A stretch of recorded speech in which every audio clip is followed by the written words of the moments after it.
Hi guys, welcome to my first ever travel vlog.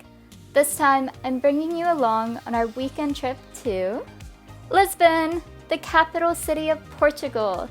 This was supposed to be a nice warm sun trip, but of course when we got here there was a cold front and it was raining.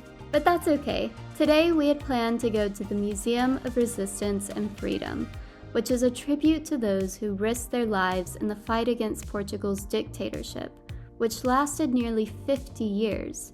The building itself was a political prison up until 1965. There's 5 floors here which share the history, testimonies, and artifacts of how life was during this time. Tickets are only a few euros each, and we probably spent about 4 hours here, so we highly recommend it.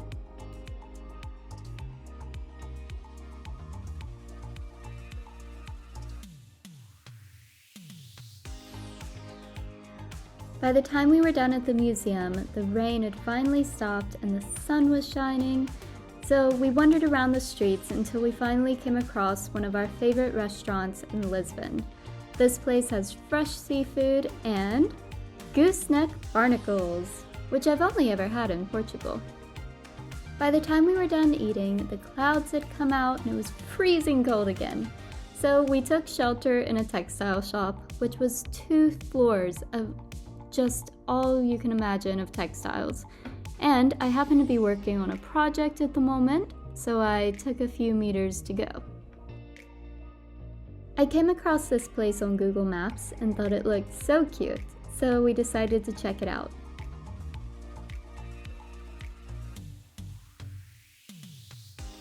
We have tried the classic Delirium beer before, but this place offers quite the selection. And the decoration is really cute.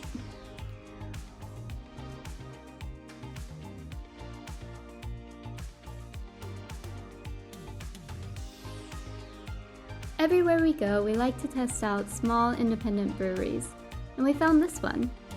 The beer was really good, and we were pleasantly surprised when the brewer told us there's another Swede here as well.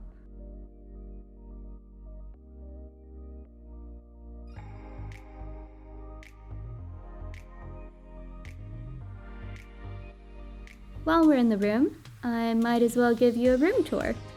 Here's what you can expect from a boutique hotel in Lisbon. It's quite nice and it came with complimentary port wine, water, and a bowl of fruit. The breakfast buffet is an additional 10 euros per person, but it was really good and had everything we'd hoped for.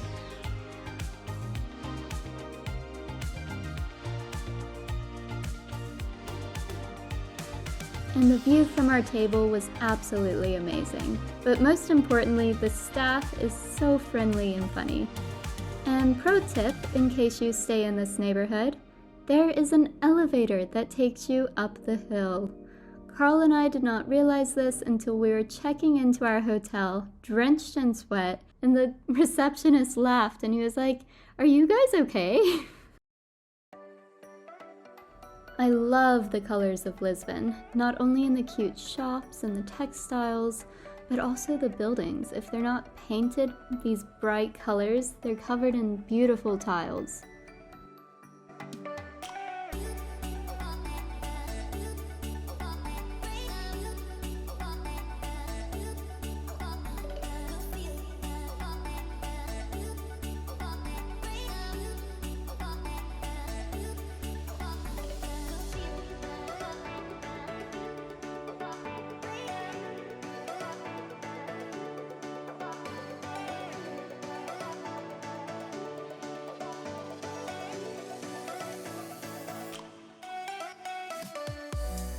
It's so refreshing coming from Swedish winter.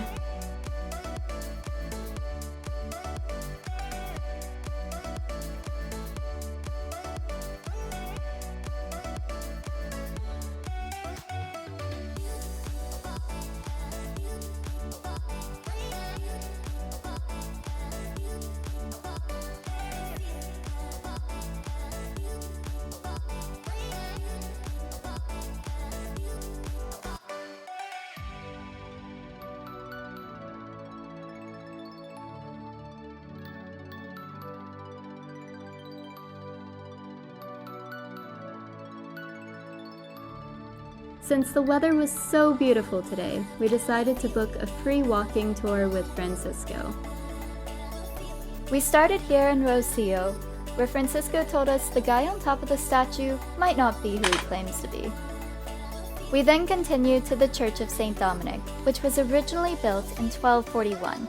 However, this church has had a tragic past and is where the Lisbon massacre began in 1506. Next, Francisco brought us to try a sweeter piece of history, the pastéis de nata, which was originally created by Catholic monks sometime before the 18th century. Now it's considered a national dish of Portugal. As we came to the end of Augusta Street, we came through this beautiful archway built to commemorate the reconstruction of Lisbon after the 1755 earthquake. It took over a century to complete. Here on top, you can see glory rewarding valor and genius. This was the first sculptural monument on the public road dedicated to a living person, and Francisco told us some funny stories about this former king, including his phobias. This, we're not really sure what was going on here. We then made our way to the Alfama district, which is the oldest district of Lisbon.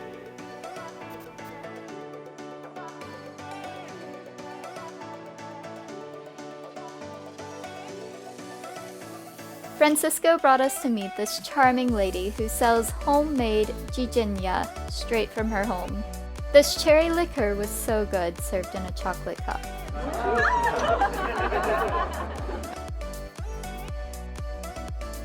He also pointed out that many homeowners in this neighborhood have their painting put outside their front door. We then came to the Lisbon Cathedral, which is the oldest church in the city. It was built in 1147 and has survived many earthquakes. The tour ended here on this beautiful overlook over Lisbon.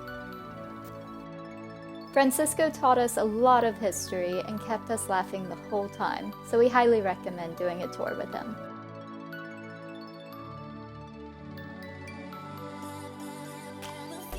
To end our trip, we made our way back to this beautiful beach overlook where we enjoyed live music, port wine, and watched the sunset.